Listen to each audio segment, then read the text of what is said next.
Halo semuanya, perkenalkan saya Yosepin Gama Silva dengan NIM 152222053. Pada kesempatan kali ini saya akan menjelaskan terkait tugas Studio Perancangan Arsitektur 5 dengan perancangan bangunan multiguna berbasis isu di Kota Bandung yang berjudul Transit Tapestry. Mari kita bahas lebih awal terkait kondisi tapak dari tugas kali ini. Tapak kali ini berada di Jalan Kebon Kaung, tepatnya di kawasan Stasiun Bandung, dan di mana kawasan ini terletak di persimpangan antara mobilitas, warisan budaya, dan juga regenerasi perkotaan. Secara historis, kawasan ini berfungsi sebagai gerbang perdagangan dan perjalanan hingga kini kawasan ini dikelilingi oleh aktivitas komersial yang padat, hotel-hotel kecil, dan juga koridor pejalan kaki yang sempit yang memisahkan kehidupan lokal dari pusat transportasi.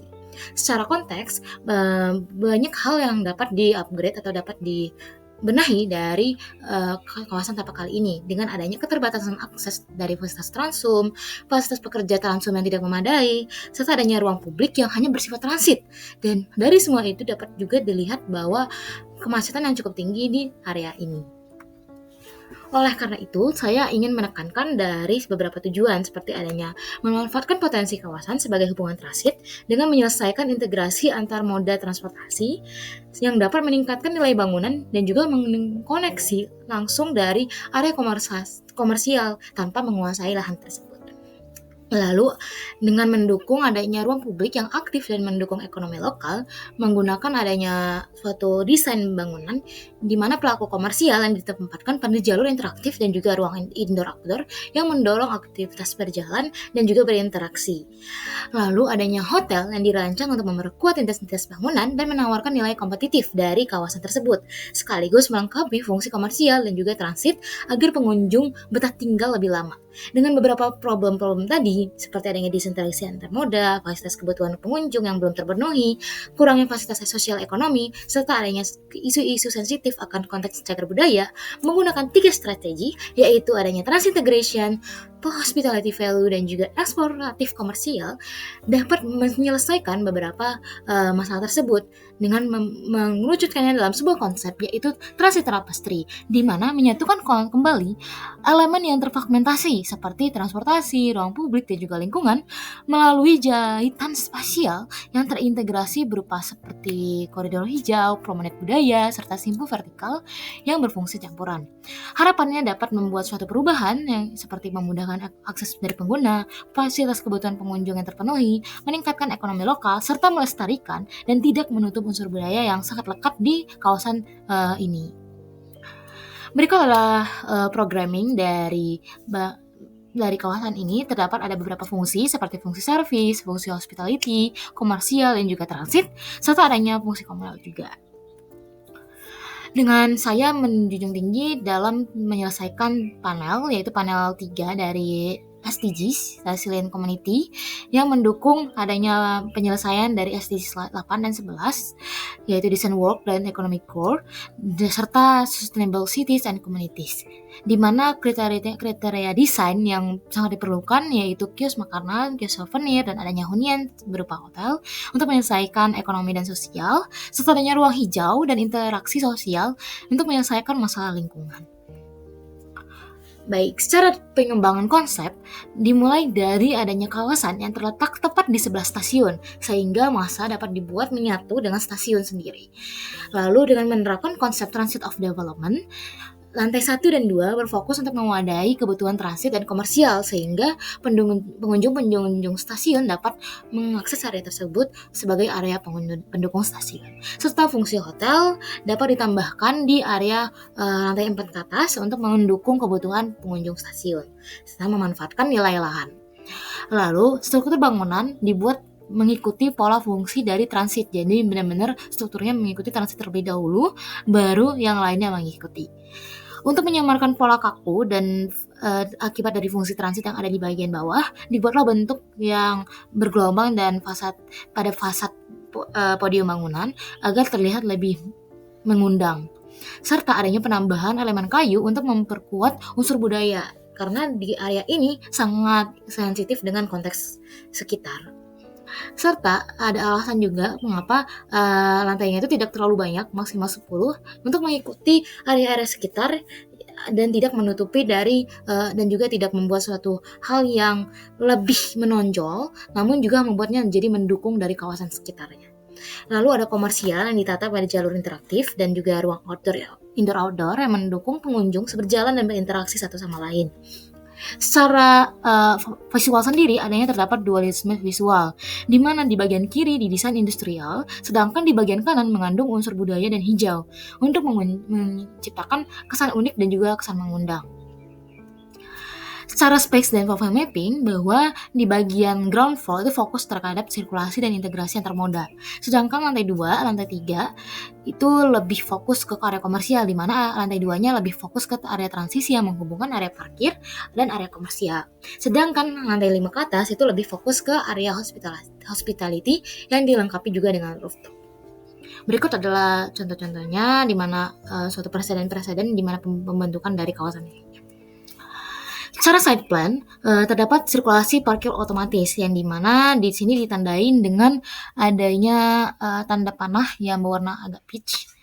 Nah, dimana mereka dari jalan begitu masuk belok ke area kawasan, lurus saja masuk ke bagian gedung F, dimana itu adalah parkir otomatis untuk mobil.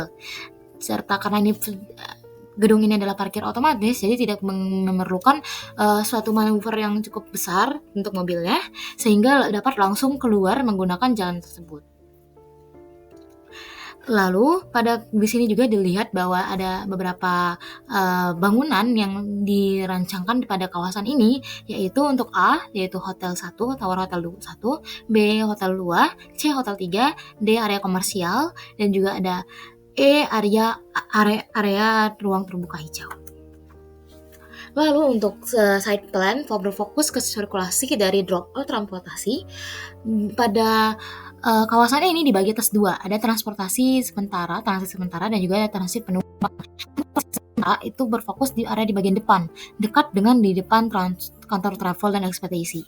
Jadi ditandain dengan adanya tanda panah berwarna biru, dan dapat dilihat bahwa mereka dapat masuk dan keluar dari jalur untuk menurunkan dan menaikkan penumpang. Sedangkan untuk yang penumpang sendiri, yang penumpang stasiunnya sendiri, itu dapat di-drop off-kan di area antara D dan B, ditandai dengan area tanda panah warna merah, di mana mereka bakal langsung turun di lantai 2. Jadi di lantai 2 mereka turun dan dapat langsung akses masuk ke Skybridge.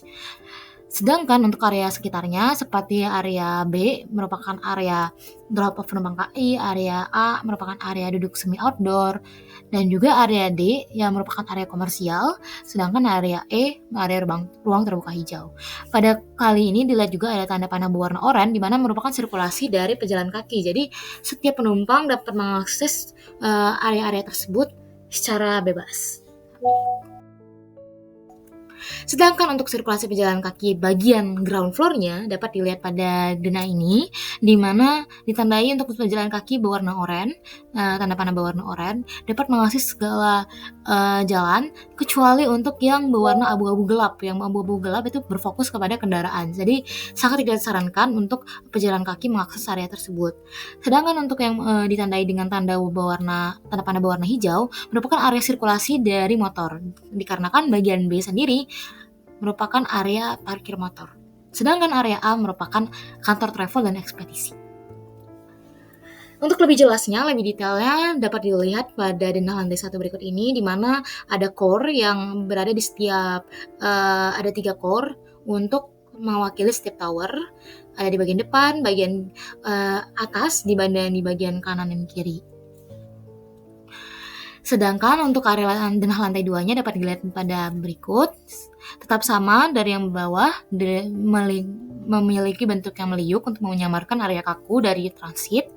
Dan juga berikut adalah podium transit dari lantai 3. Dapat dilihat sendiri untuk hospitality-nya dapat dimulai dari denah lantai 3 sebenarnya. Dikarenakan di sini terdapat beberapa lobby seperti 1 untuk tower 1, hotel 1, 2 untuk tower hotel 2, dan juga area 5 untuk tower hotel 3. Berikut ada area hospitality khusus untuk denah tipikal tower 2. Berikut tampak untuk bagian tampak dari utara, tampak dari timur, tampak dari barat dan juga tampak dari selatan. Dan berikut potongan selanjutnya juga. Nah, secara prinsip sendiri bahwa bagian kawasan ini dibagi atas beberapa bagian, di mana area depan merupakan area drop off, lalu diikuti dengan kantor travel di bagian lantai 1 dan lantai 2 merupakan area komersial, serta ada tower di lantai 3 sampai lantai 4 seterusnya, lalu ada area komersial kembali, lalu ada parkir motor di bagian bawah, serta ada tower hotel 2. Lalu ada koridor stasiun dan area komersial tepat di bawah tower hotel 2, serta adanya parkir mobil otomatis. Dan di belakang dari parkir mobil otomatis, beberapa tapak langsung ke rel kereta. Berikut ada sistem utility diagramnya, di mana terdapat 3 core untuk mewakili setiap tower, dan dilihat bahwa ini dilengkapi dengan adanya sistem proteksi kebakaran, sistem air bersih, sistem air kotor, dan juga sistem elektrikal. Berikut tampilan dari perspektif mata burung. Terlihat jelas bahwa adanya dualisme dari adanya industrial dan juga jaga lebih ke budaya dan lingkungannya sangat menyatu di area wilayah ini. Dan di bagian interiornya juga terdapat area yang lebih modern, jadi di dalamnya benar-benar terlihat lebih modern dan juga industrial.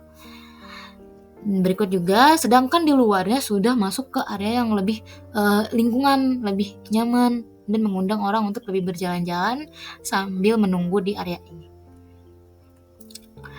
Berikut ada perspektif eksteriornya, di mana memang terlihat lebih lingkungan, lebih warna hijau, coklat, lebih earth tone, sedangkan di bagian sisi baratnya lebih terlihat industrial. Berikut juga market studi dari tugas kali ini. Sekian dari penyampaian penjelasan saya terkait tugas kali ini. Terima kasih.